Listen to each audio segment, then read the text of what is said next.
ایک پورا پروگرام کر چکے ہوئے ہیں۔ اس کے ساتھ ساتھ سب سے بڑا معجزہ ہے حضور کا۔ سب سے پہلے تو وحی کیا ہے اور یہ معجزہ قرآن مجید کس کس معنی میں ہے؟ سب سے پہلے وحی کیا ہے ڈاکٹر صاحب؟ جی بسم اللہ الرحمن الرحیم، بہت شکریہ۔ دیکھیں، انسان کے علم تک پہنچنے کے کچھ ذرائع ہیں، ان میں سے ایک ذریعہ حواس ہے۔ ٹھیک ہے، حواس ایک ذریعہ ہے ٹھیک ہے، کسی چیز کی حقیقت تک پہنچنے کا، لیکن ایک وقت آتا ہے جب حواس جواب دے جاتے ہیں۔ ٹھیک ہے، مثلا آپ کا ہاتھ شل ہے تو سردی گرمی محسوس نہیں کرتا، ٹھیک ہے۔ آپ کو زکام ہے تو سمیل کی حس ختم ہو جاتی ہے، آپ کو بخار ہے تو ذائقے کی نعمت سے آدمی محروم ہو جاتا ہے، اور اس ظالم کرونا نے یہ بھی وار اس کے کرتا ہے، سمٹمز ہی یہی ہاں ہیں۔ اس کے ذائقہ ختم ہو جاتا ہے۔ ہاں جی۔ ہمارے ایک عزیز ہیں شاہ صاحب، اسٹوڈنٹ ہیں ہمارے، تو وہ اس کیفیت سے گزرے ہیں، وہ کہتے ہیں بالکل ذائقہ ختم ہو گیا تھا۔ ٹھیک ہے، تو ایک حد تک یہ ساری چیزیں ہیں۔ اسی طرح سماعت بھی ایک حد تک ہے، اگر 90 ڈیسیبل سے زیادہ شور ہو جائے تو سماعت ختم ہو جاتی ہے، جی ہاں، کان بجنے شروع ہو جاتی ہیں۔ اسی طرح سونگھنے کی صلاحیت ہے، مختلف صلاحیتیں۔ تو حواس، اسی طرح آنکھ ہے، کلر بلائنڈ جو ہے آدمی، وہ رنگوں میں فرق نہیں کر سکتا۔ جی ہاں، تو حواس کی ایک حد ہے۔ ٹھیک، جو لوگ حواس پرست ہوئے وہ بھی غلطی پر تھے۔ ٹھیک، حواس کے آگے پھر جو ہے وہ عقل ہے، ٹھیک ہے، عقل کی بھی ایک حد ہے۔ ٹھیک، جو لوگ عقل کو معیار بنا لیتے ہیں وہ بھی درست نہیں ہے، وہ عقل پرست ہو گئے۔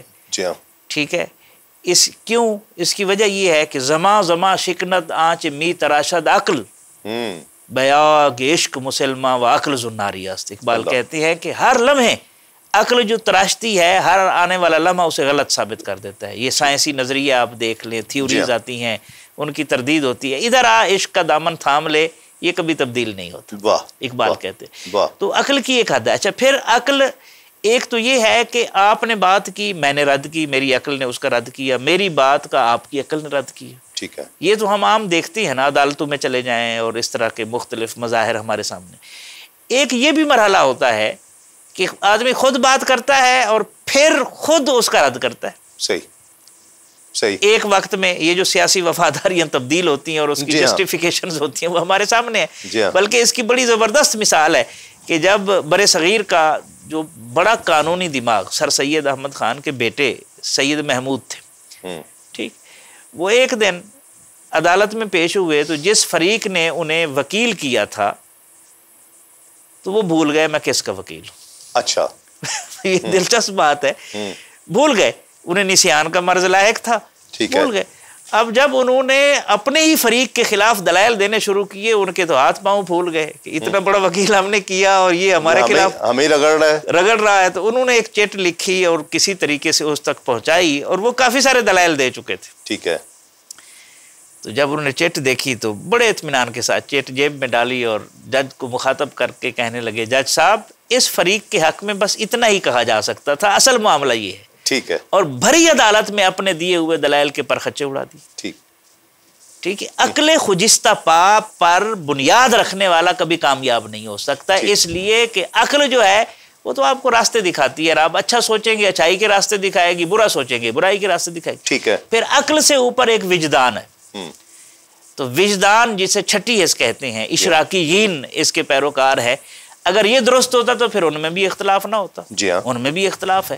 بالکل، پھر اس سے آگے پھر علم کے کئی ذرائع ہیں جن کو ہم ذکر کر سکتے ہیں، اور ہمارا میکسیمم جو علم ہے وہ منقول ہے، سنا سنایا ہے۔ جی ہاں، ٹھیک ہے، سنا سنایا ہے۔ اور پھر علم کی بنیاد تو اس وقت بنے گی نا جب دیکھیں نا، اگر میری صحت ناساز ہے یا کسی کی صحت ناساز ہے، اس کو والد کہتے ہیں بیٹا آپ یہ استعمال کرو، یہ کھا لو، موجودہ دور میں خصوصی طور پر اس حالت میں، تو کیا وہ اس کا مشورہ ایسے مان لے گا بغیر سوچے سمجھے؟ وہ کہے گا نہیں، ایکسپرٹ کی اوپینین کی ضرورت ہے۔ اس کے اخلاص میں بھی کوئی تعلق نہیں ہے، اس کی محبت میں بھی کوئی تعلق نہیں ہے، لیکن براہ راست اس کا فیلڈ سے تعلق نہیں ہے، وہ ایکسپرٹ نہیں ہے۔ ٹھیک ہے، اسی طرح جو وحی ہے یہ ایک ایسا تجربہ ہے جو سارے علم کے ذرائع سے اوپر کھڑا ہوا ہے، جو اس کے علاوہ ذرائع ہے حواس سے، عقل سے، وجدان سے، اس لیے کہ وہی جو ہے وہ اللہ کا دیا ہوا ذریعہ علم ہے نا۔